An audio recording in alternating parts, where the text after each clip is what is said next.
Ini berkaitan dengan utang negara, Bung Rocky. Kemarin Menteri Ibu Sri Mulyani kan sudah menyatakan bahwa kita bisa bayar utang. Jadi karena kritik terhadap utang-utang yang terus ditambah oleh pemerintah, tetapi syaratnya rakyat bayar pajaknya.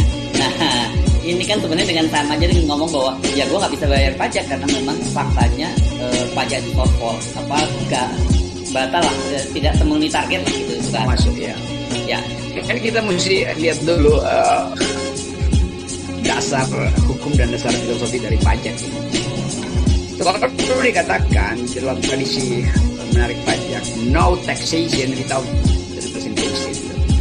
Jadi nggak ada pajak kalau nggak ada keterwakilan. Nah, kita lihat bahwa demokrasi itu turun, tapi kita mau dipajaki. Artinya kita tidak terlibat di dalam pembuatan kebijakan pemerintah, tapi kita mau dipajaki. Itu justru dulu yang jadi dasar kemerdekaan Amerika, karena slogan no taxation without representation. Itu artinya tanpa perwakilan kita tidak mau bayar pajak. Itu yang memicu perjuangan politik di Amerika. Nah sekarang di kita seolah-olah rakyat wajib bayar pajak. Memang setiap warga negara itu wajib pajak, tetapi tidak wajib bayar pajak. Karena pajak itu bukan soal kewajiban, tapi kemampuan membayar. Dan itu yang selalu dijadikan dasar kenapa hukum pajak adalah hukum yang paling elastis, karena bisa berubah setiap semester. Hukum pajak bisa berubah tergantung dari kemampuan membayar wajib pajak. Jadi secara normatif semua warga negara wajib pajak, tetapi secara sosial kewajiban itu didasarkan pada kemampuan membayar. Itu sebabnya ada badan pengadilan pertimbangan pajak segala macam. Jadi sifat pajak itu selalu melekat pada representasi. Jadi kalau Sri Mulyani bilang hutang bisa kita bayar kalau kita bayar pajak, ya iya memang bisa. Tetapi pertanyaannya, saya terlibat nggak di dalam penghutangan itu? Saya justru ingin membayar pajak kalau pemerintah membangun sekolah, membangun kesehatan, itu saya bayar pajak. Karena saya setuju dengan itu. Representasi saya ada pada kemakmuran.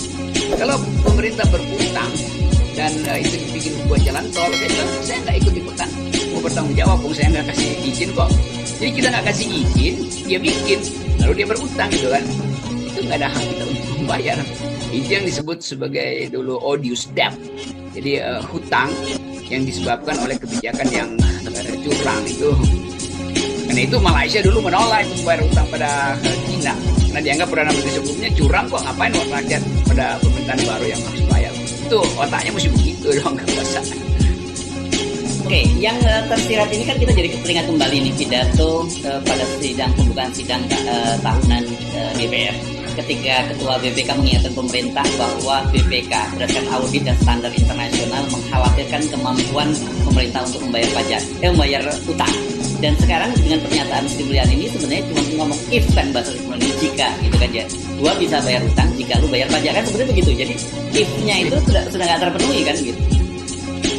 Memang karena itu terkonfirmasi keterangan dari Ketua BPK bahwa negara memang nggak bisa bayar utang. Jadi ya jangan berhutang lagi kalau bisa kan. Nah sekarang dia justru tambah hutang. Artinya nanti dia bilang kita akan berhutang terus. Kalian rakyat harus rajin bayar pajak itu. Kan ini dungunya kan di situ.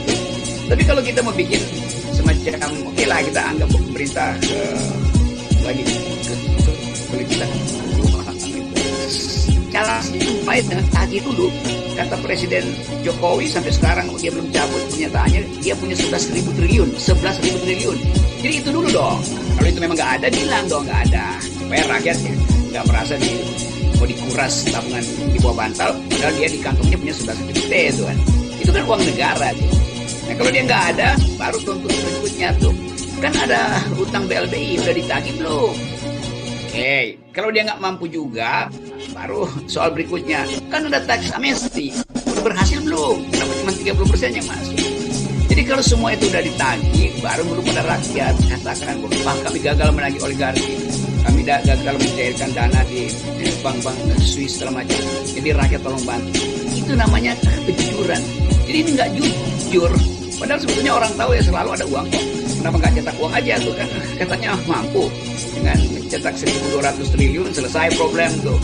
600 triliun buat supply, 600 berikutnya lagi buat picu demand. Jadi negara tidak pernah menerangkan pada rakyat apa alasan dia memeras rakyat terus. Ini konyolnya di situ. Jadi betul bahwa BPK sendiri sebagai alat negara, sebagai lembaga negara udah beritahu bahwa kalian nggak bisa bayar pajak gitu. Dia diomelin malah. Karena itu sampai sekarang nggak kedengeran lagi tuh suara asli.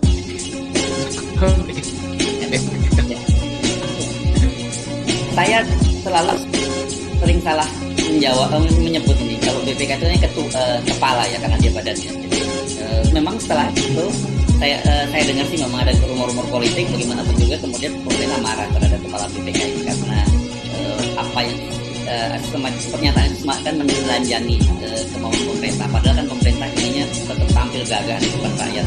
Gua masih bisa bayar utang, gua masih bisa bayar pajak, bayar utangnya, tapi belakangan baru kemudian saya melihat ini pengakuan jujur saya kira bahwa ya gua bisa bayar tapi lu bayar pajak juga gitu. Nah, tapi realitas hidup rakyat kan susah sekarang.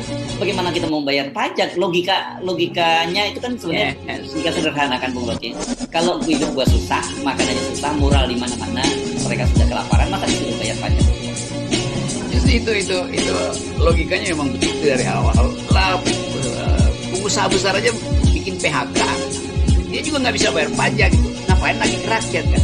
Lain kalau saya misalnya menganggap saya mau bayar pajak karena saya ingin agar supaya ibu kota tidak pindah itu. Ini saya bayar pajak untuk merusak lingkungan. Jadi saya mau bayar pajak untuk mensponsori sesuatu yang bertentangan dengan jalan pikiran saya. Kan itu ajaib kan? Apalagi misalnya kalau kita teruskan tadi ide bahwa pajak itu selalu terkait dengan demokrasi. Saya bayar pajak supaya saya tahu kemana pajak itu dialirkan. Siapa yang akan mencari tahu pajak itu dialirkan? Ada ICW, ada civil society, tapi itu masyarakat sipil. Saya ingin pajak itu dikritisi, diawasi oleh oposisi. Nah sekarang Presiden Jokowi minta oposisi bergabung. Ini kan jadi bagaimana saya bayar pajak untuk dilenyapkan, untuk dimanipulasi? Kan yang mengawasi pajak itu kan ada pengawasan BPK tapi pengawasan akuntansi. Yang mestinya ada pengawasan politik. Jadi seluruh rakyat disuruh bayar pajak sekaligus disuruh jangan mengevaluasi kebijakan karena PAN sudah direkrut masuk kekuasaan.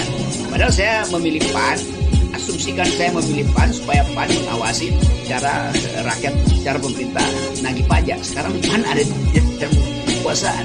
Jadi tipu-tipuan begini yang memperburuk pengertian kita tentang cara bernegara yang beradab. Nah Sri Mulyani tentu sebagai kasir dia nggak mau paham soal-soal beginian. Dia cuma minta bayar pajak dong. Dari mana? Pohon aja sekarang daunnya udah kering. Padahal pohon bisa disulap daunnya jadi uang gitu kan. Tetapi yang kita nggak habis pikir dengan cara berpikir pemerintah itu adalah kalau kita baca kemarin pidatonya Presiden Jokowi berkaitan dengan RAPBN tahun 2022 kan Bung Rocky.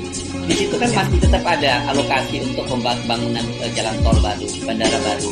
Padahal kita tahu bahwa pandemi ini masih akan berlangsung bertahun-tahun lagi dan pasti orang nggak akan lewat jalan tol. Orang juga nggak akan terbang lewat bandara. Dan kita tahu bahwa duit bangun jalan tol, bangun bandara itu juga duit utang dan kemudian yang membayar itu rakyat. Nah logika begini, bagaimana kita mesti diminta untuk membantu?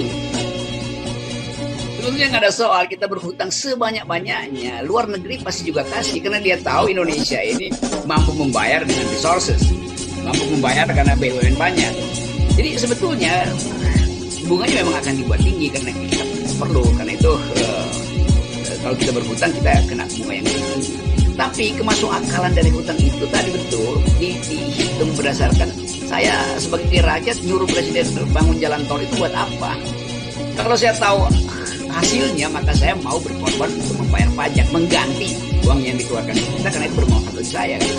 Yang pakai jalan tol itu bukan orang pejalan kaki, bukan motor bahkan nggak bisa masuk jalan tol. Ngapain disuruh membayar pajak dari situ dengan retribusi segala macam.